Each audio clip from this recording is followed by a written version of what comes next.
Welcome to our podcast all about murder and all things true crime. We are the Crime Killers. You're here with Tasha and Jack.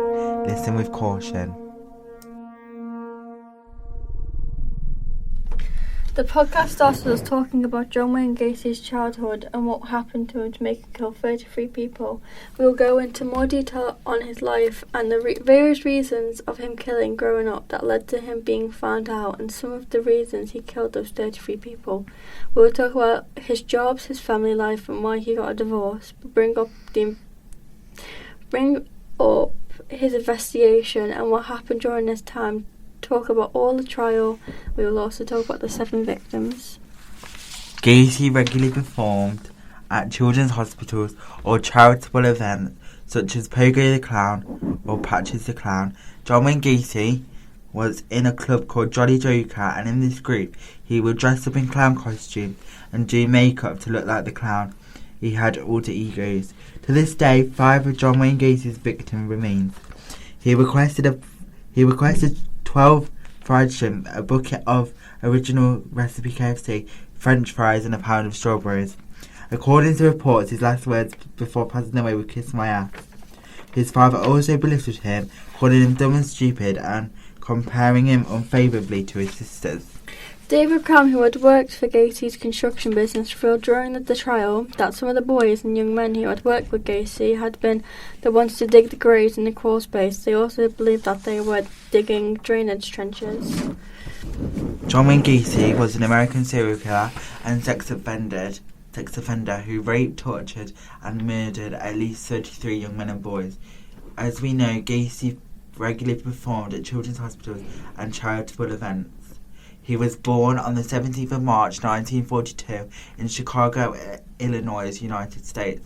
He died on the 10th of May 1994 in Stateville Correctional Center, Crest Hill, Illinois, United States.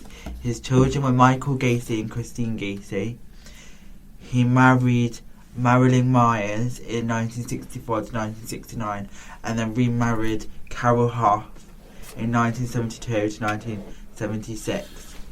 His height was 1.75 metres and his nickname was Pogo the Clown. In his childhood, Gacy was close to his 2 mothers and 2 sisters, but enjoyed a difficult relationship with his father, an alcoholic who was physically abusive to his family. His father also belittled him, calling him dumb and stupid and comparing him unfavourably to his sisters. Now we're going to talk about the killing. Timothy McCoy. This happened on January the 3rd, 1972, when Gacy killed his first victim.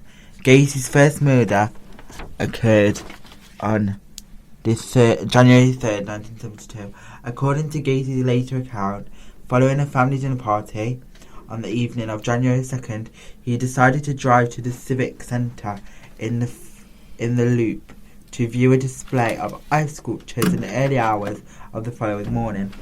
He then lured a 16-year-old named Timothy Jack McCoy from Chicago's Greyhound bus terminal into his car.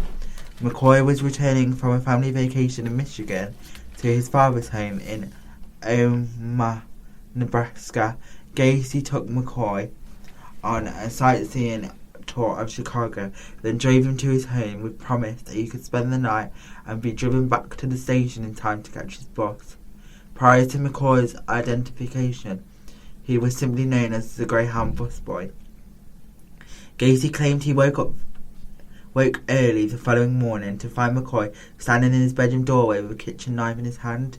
He had then jumped from the bed and McCoy raised both arms in a gesture of surrender, tilting the knife up and accidentally cutting Gacy's forearm. Gacy twisted the knife from McCoy's wrist, banged his head against the bedroom wall, kicked him against his wardrobe and walked towards him. McCoy then kicked Gacy in the stomach, doubling him over. Gacy then grabbed McCoy, shouting, "Motherfucker, I'll kill you." He rescued McCoy to the floor and stabbed him repeatedly in the chest as he strangled him.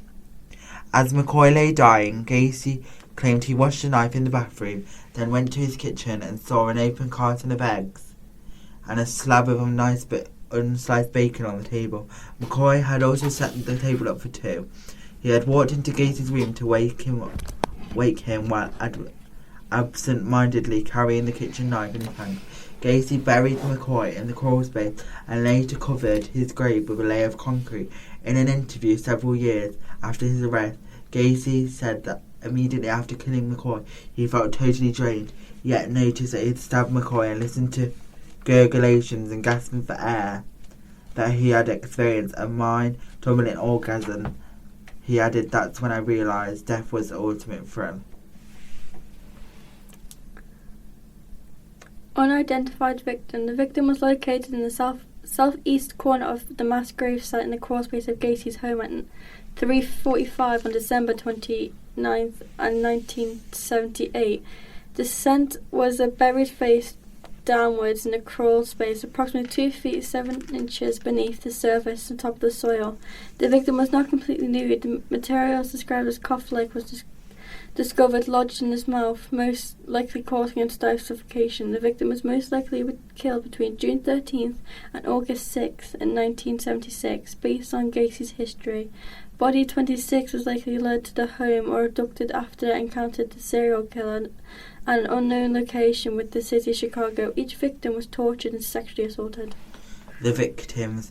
When two high school boys described to the authorities he served them alcohol, forced them to watch pornographic films, and intermitted sexual contact. One also claims that Gacy attempted to strangle him. Gacy substantially hires a high school senior to intimidate one of the boys into remaining silent, a move that backfires. John Butkovich. At the age of 18, John became a victim of John-Wayne Gacy. He was an employee of Gacy, but him and Gacy got into an intense argument about his pay slip. John disappeared later when his body was found under John-Wayne Gacy's garage. He had died due to strangulation. Darrell and Randall. 1 month after his divorce was finalised, Gacy abducted and murdered 18-year-old Darrell Sampson. He was last seen alive in Chicago on April 6, 1976. Gacy buried him under the dining room with a section of cloth lodged in his throat. 5 weeks later, on the afternoon of May 14th, 15-year-old Randall Reffett disappeared shortly after returning to his uptown home for a dental appointment. He was last seen by his grandmother later that afternoon. Hours after Reffett left, was last seen by his family. Was last seen by his family. 14-year-old Samuel Stapleton vanished as he walked home from his sister's apartment. He and Reffett were close acquaintances. Both were buried together in the crawl space, and investigators believe the two were murdered the same evening. Robert P.S. On the afternoon of December the 11th, 1978, Gacy visited the Nissan pharmacy in Des Plaines to discuss a potential remodeling deal with the store owner, Philip Torf. While he was within earshot, the 15-year-old part-time employee Robert P.S. Gacy mentioned to his firm that often hired teenage boys at a starting wage of $5 per hour, almost double the pay that P.S. earned at the pharmacy. Shortly after Gacy left the pharmacy, P.S.'s mother arrived at the store to drive his son home so the family could celebrate her birthday together. P.S. asked his mother to wait, adding some contractor wanted to talk to me. 10 p.m. at Gacy's home. Gacy later stated the house he asked P.S. whether there was anything he wouldn't do for the right price, in which P.S. replied that he did not mind working hard. In response, Gacy stated good money could be earned by hustling. Although P.S. was dismissive, Gacy then duped P.S. into donning handcuffs before saying, "I'm going to rape you, and you can't do anything about it." As P.S. started weeping, he also stated that he placed the rope around P.S. on the afternoon of December 11th, 1978. The boy was crying scared. Gacy admitted to having received a phone call about a business acquaintance as P.S. left dying suffocating on the bedroom floor. Now we're going to go into about the court case. John-Wayne Gacy. The bodies were found in a crawl space where they were buried on top of one another, and some were found with underwear stuffed in their mouths. When the corpses were unearthed, Gacy began to confess. As one of the investigators said, he had confessed that he had sex with the boys and strangled them. John-Wayne Gacy was ordered a standard trial on 33 murders. It was the largest number of murder charges brought against any single person in the US history at the time. It was decided by Cook County Circuit Judge Louis B. Gepardo that the jury for the trial would be chosen by Winnebago County as opposed to coverage. Testimony were expected to be so gruesome that spectators need to be 16 or older. During this open statement, prosecutors John Egan detailed the gruesome search in Gacy's home, telling the jury, bodies and bodies and bodies, day after day after day after day. He said that the bodies were unearthed, they were numbered with identifications that were made at the time of the trial. 11 of those bodies remain unidentified. Prosecutor Egan went into graphic detail about the final murder that Gacy had committed, the murder of Robert Priest. He said that Robert was scared to tears telling the courtroom. Gacy said, "Don't cry, I'm going to show you one more trick." He called it the rope trick. Killing described as Gacy's knot, then slipped it through the knot from the garret. Gacy strangled the teenage boy to death. He was finished up opening his statement by bellowing, "If there's any man among us as evil as John-Wayne Gacy, God help us all." Gacy's team, on the other hand, announced during the opening statement that Gacy was legally insane, with Robert Morton saying, "By any standards, legal, medical, or any standards of John-Wayne Gacy, he is insane." He said, "A deeply sick person possessed, but you put yourself in their house and try and convince of it. Living there with all those buried bodies." The early trial, the jury heard from families of John-Wayne Gacy's victims.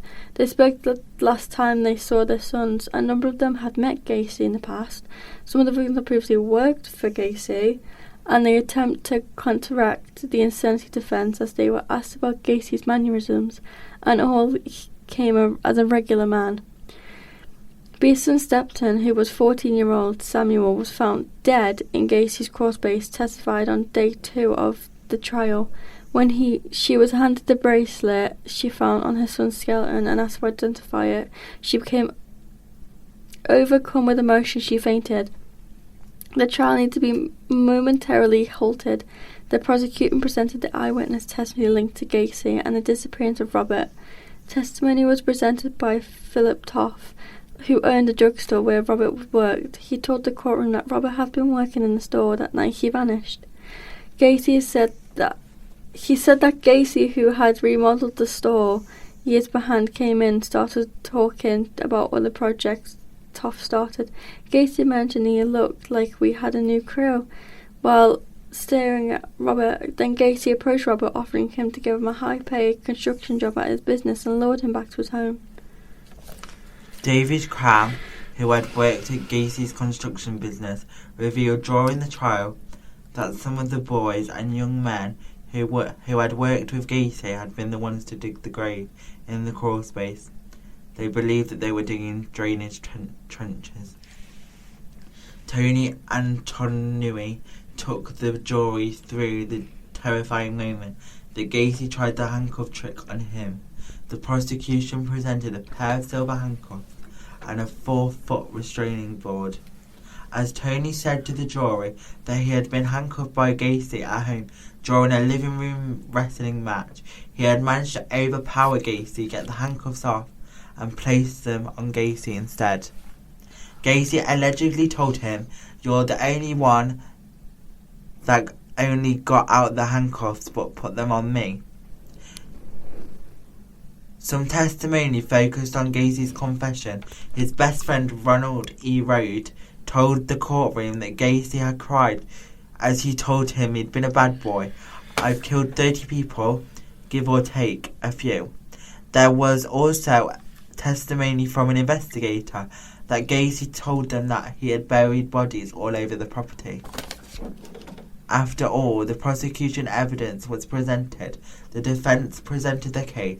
They wanted to sway the jury in believing that Gacy was legally insane at the time of the murders.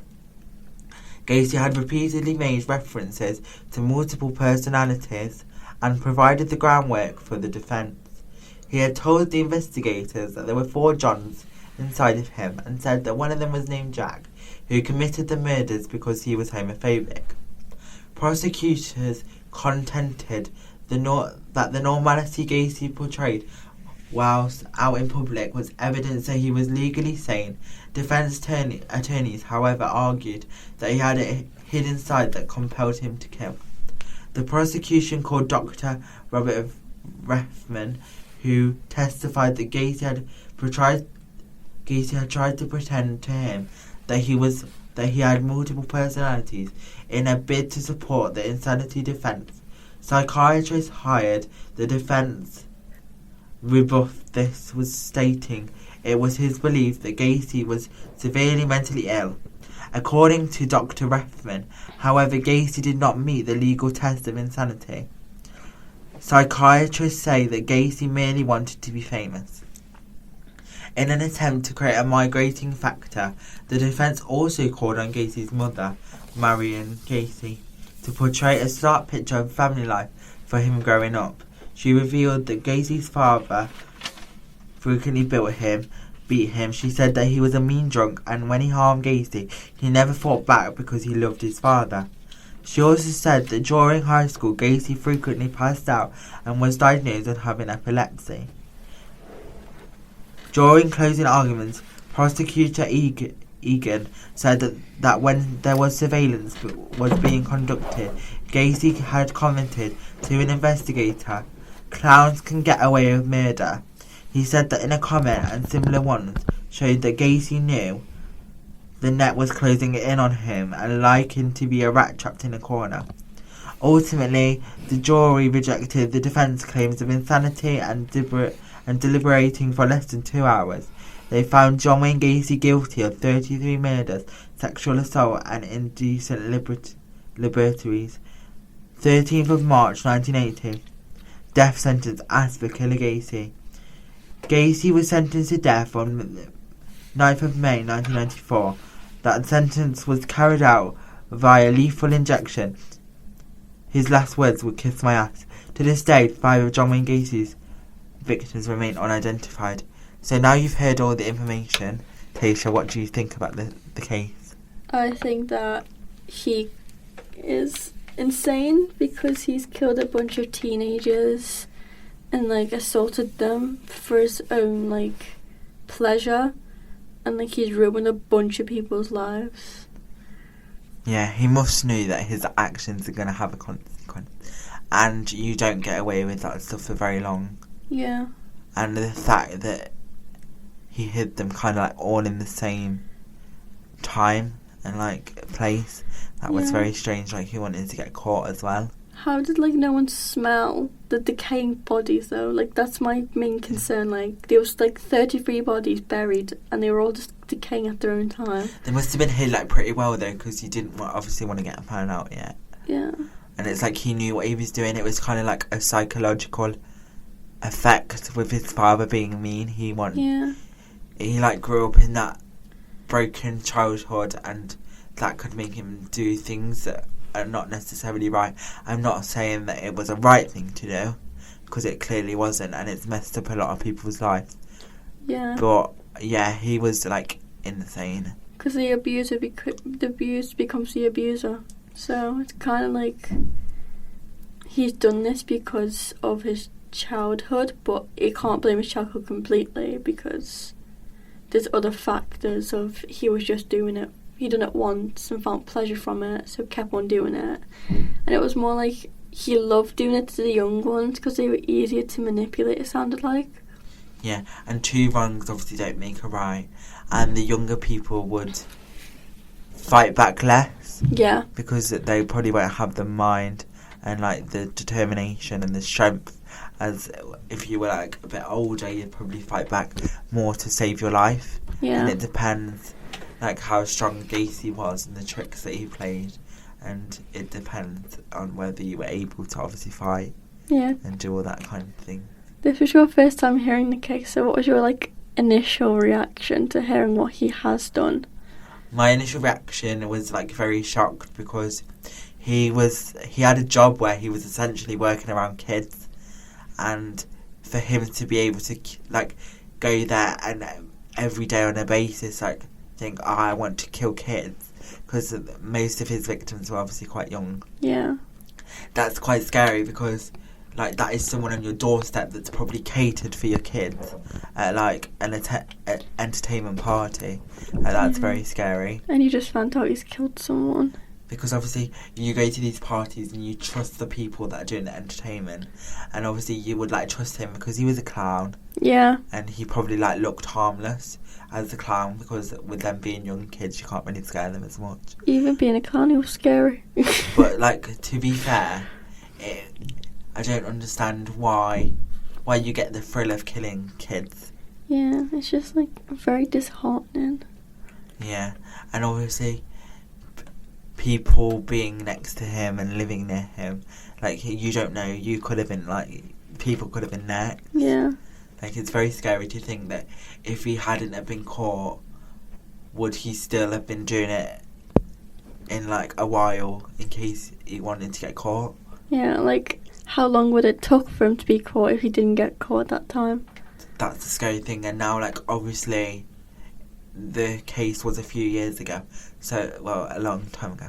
Yeah. But like, if you look now, you kind of have more advanced technology in the police force. So is it, if he was alive now and was doing it now, would he be able to get away for that long? I don't know. I think if he tried his hardest, he would. But because of how advanced we've got now, where like you got dogs who can smell like anything and all them lot, I think he would get caught quite quick. Like after like his maybe third victim. Yeah, it depends though, because he was quite good at covering his tracks. Yeah, because he used like cement to cover up the bodies and stuff. And that is like the scariest thing, because he was so good at covering his tracks, so like nobody would know. And no one actually knows if it was just 33 people, if there was more. Yeah, so there could be more, but yeah, he's just a very scary person, and I want like to be trusted around him. Yeah. But it's nice to know that the police technology has advanced and the people aren't getting away with it. Yes, we can catch them quicker. Yeah, so that's like kind of a good thing. But there was one thing that like shocked me. What? Like, when he killed like all them people, but then he was hiding them with like cement and things like that. Wouldn't the cement like harden over time and then like break? It would, but it depends on how he does it, because it depends if he has the body laying completely flat or not. Because in some of them he put like bodies together. Yeah, and he also put stuff in their mouth. Yeah, but what would happen if you would go around his house and he'd like kill you, but you managed to like stay alive? Would you be able to like fake your own death around him? You might do. Would you? Because obviously, like, if you would do that, he'd probably think you were dead, and then you'd be able to find a way. Yeah. Like, that could be one way of like saving your life. Yeah.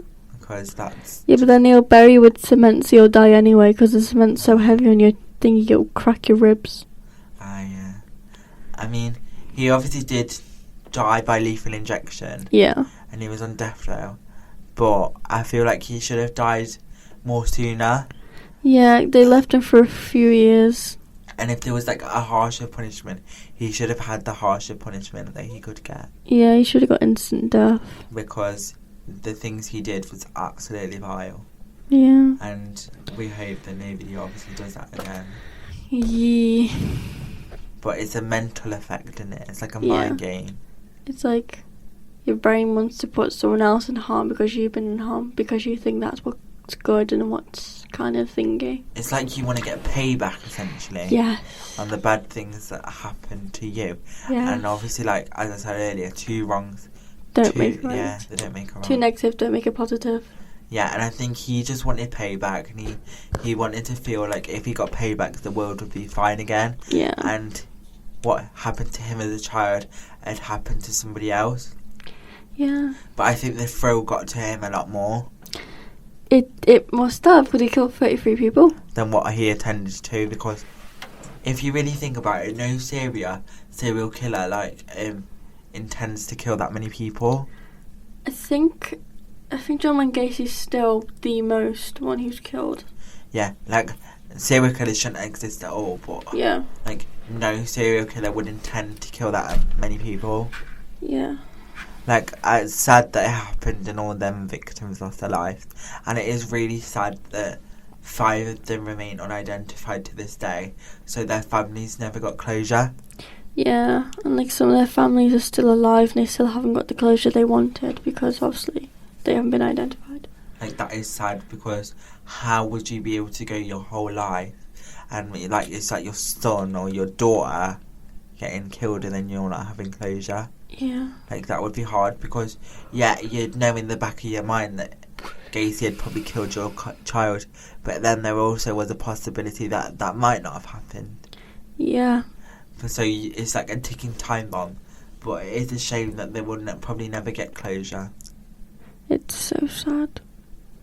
It's good that forensics and things are developing, and it would be good if police were able to find where them bodies are, but because it's been such a long time, I highly doubt that might happen. The bodies now, because of how long it's been, bodies will be completely decomposed. Yeah, and that's sad, because I do feel like if anybody gets killed that you feel like you need closure, and you need to close the book, and you need to know why, and you need to know who, and hopefully you obviously get justice and the person gets sent down and has a punishment. But yeah, that case was very strange. I don't mind that case. It wasn't as bad as the one we're going to read. Yeah, it was just very, very, very strange and hard hitting. Thanks for listening to our podcast.